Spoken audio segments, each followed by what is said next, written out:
Assalamualaikum warahmatullahi wabarakatuh. Hai semua, selamat pagi. Apa kabarnya hari ini? Semoga kita semua setiap harinya selalu dalam keadaan sehat walafiat. Amin ya rabbal alamin. Nah, sebelum kita mulai belajar, anak-anak Miss harus membaca doa terlebih dahulu ya. Dan buat teman-teman jangan lupa like, komen, dan subscribe-nya. Terima kasih. Hari ini kita masih di tema 8, yaitu di subtema 3 tentang usaha pelestarian lingkungan, tentunya di muatan pelajaran ilmu pengetahuan alam. Dan masih bersama saya Agus Heriana Sari Tambunan. Oh iya, nih diingetin jangan lupa like, hidupin loncengnya, dan subscribe-nya ya.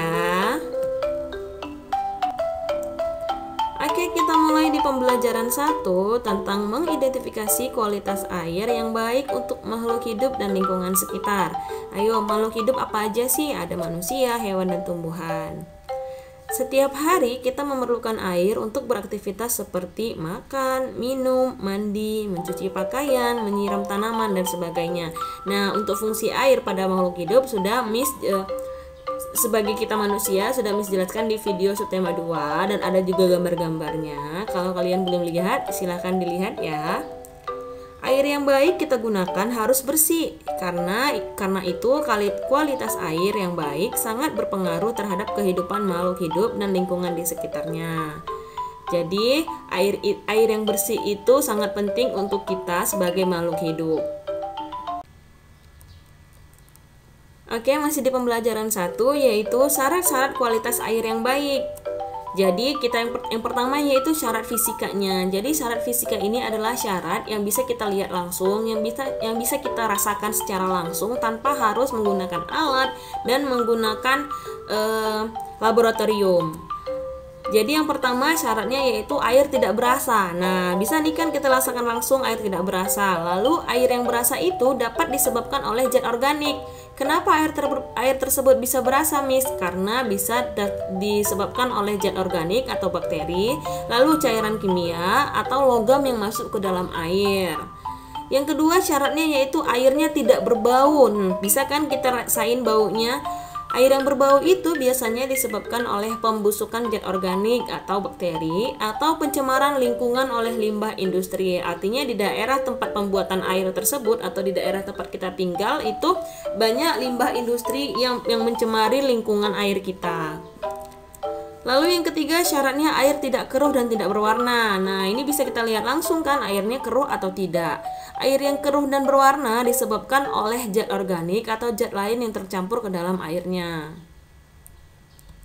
Dan syarat keempatnya yaitu air tidak memiliki endapan.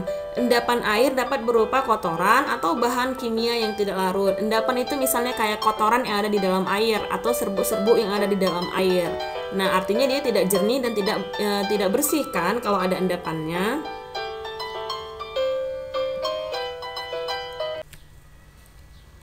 Lalu yang kedua syarat kimianya. Nah, yang pertama itu syarat kimia ini kita harus tes menggunakan alat atau memasukkannya ke dalam laboratorium.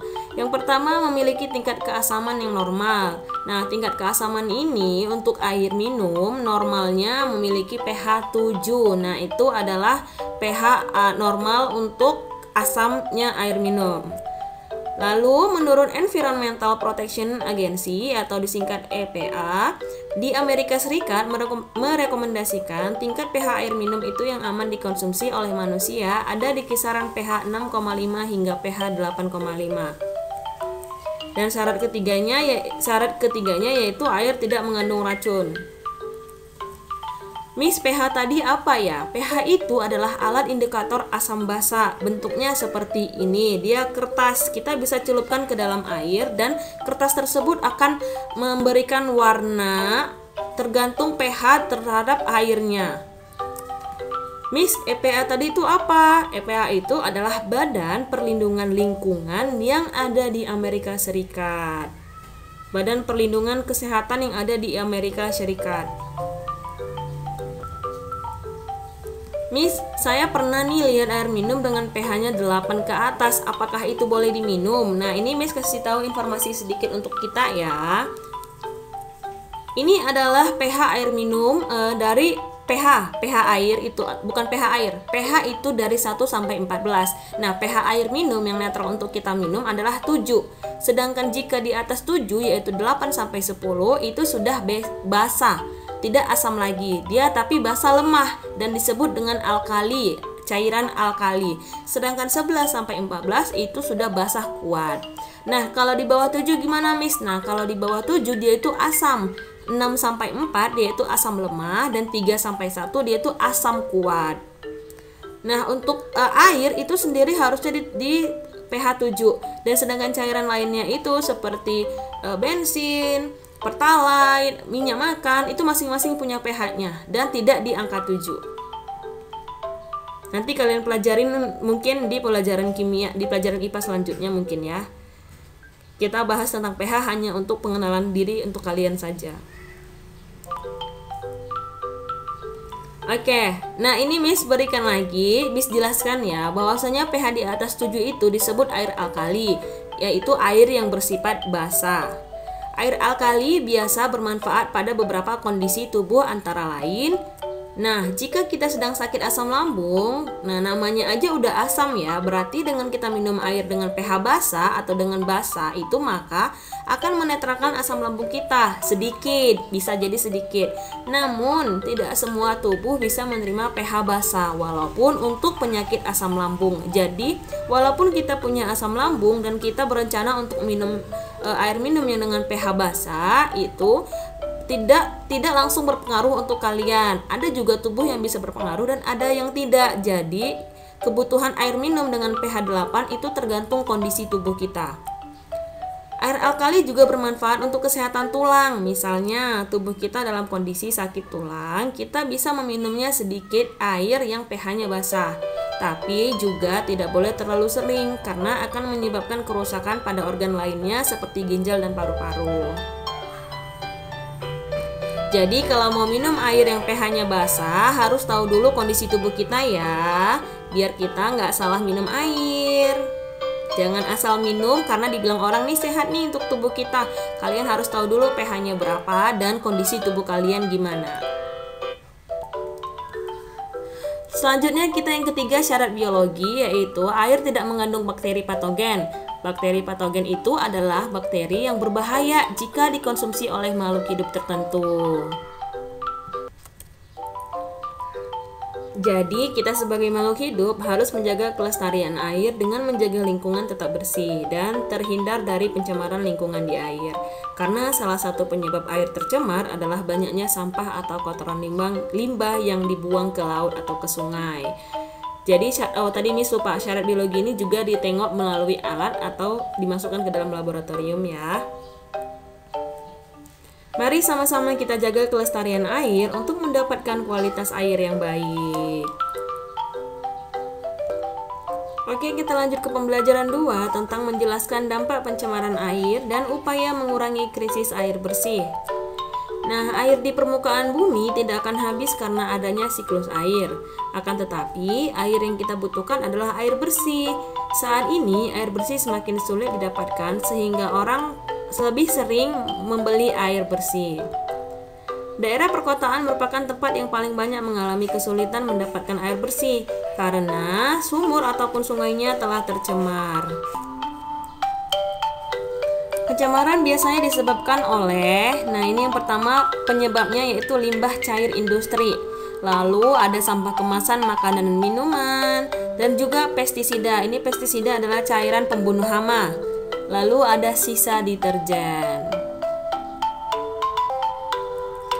Nah, dampak pencemaran air antara lain sebagai berikut. Yang pertama yaitu dampaknya pencemaran sampah pada air itu membuat aliran air sungai tidak lancar dan berbau tidak sedap dan juga menyebabkan makhluk hidup yang hidup di air akan mati. Nah, dampak yang kedua yaitu tanah yang tercemar limbah mengganggu kesuburan tanahnya. Akibatnya tumbuhan yang di pinggir-pinggiran sungai itu warnanya bisa tidak hijau, tidak segar lagi.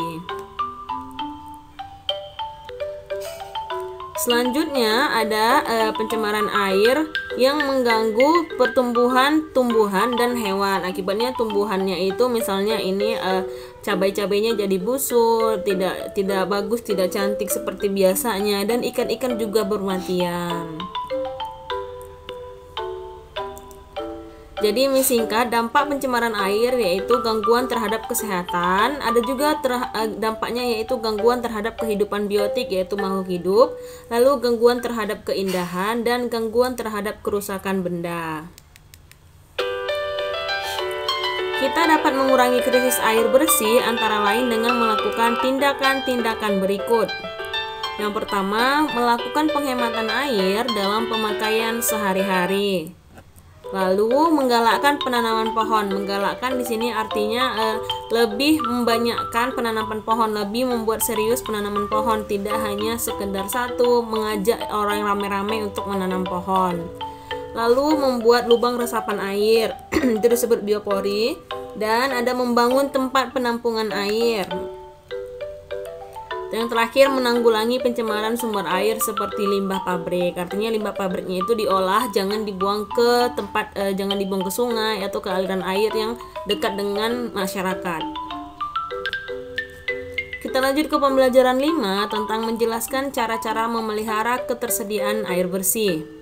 Cara untuk menjaga dan memelihara air bersih yang ada di permukaan bumi adalah sebagai berikut.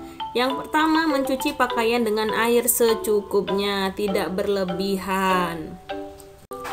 Lalu yang kedua, menggunakan air bekas mencuci beras atau sayuran untuk menyiram tanaman. Kan airnya tidak kotor karena tidak ada kotoran yang lebih banyak seperti air deterjen gitu. Jadi tumbuhan tetap hidup dengan air bekas cuci beras sama air bekas cuci sayuran. Dan ada menghemat air ketika mencuci kendaraan. Oke anak-anak Mi, sekian pembelajaran kita hari ini. Semoga video yang Miss berikan ini bisa bermanfaat untuk kalian dan juga untuk Miss sendiri. Miss akhiri, wassalamualaikum warahmatullahi wabarakatuh, dan selamat pagi semua.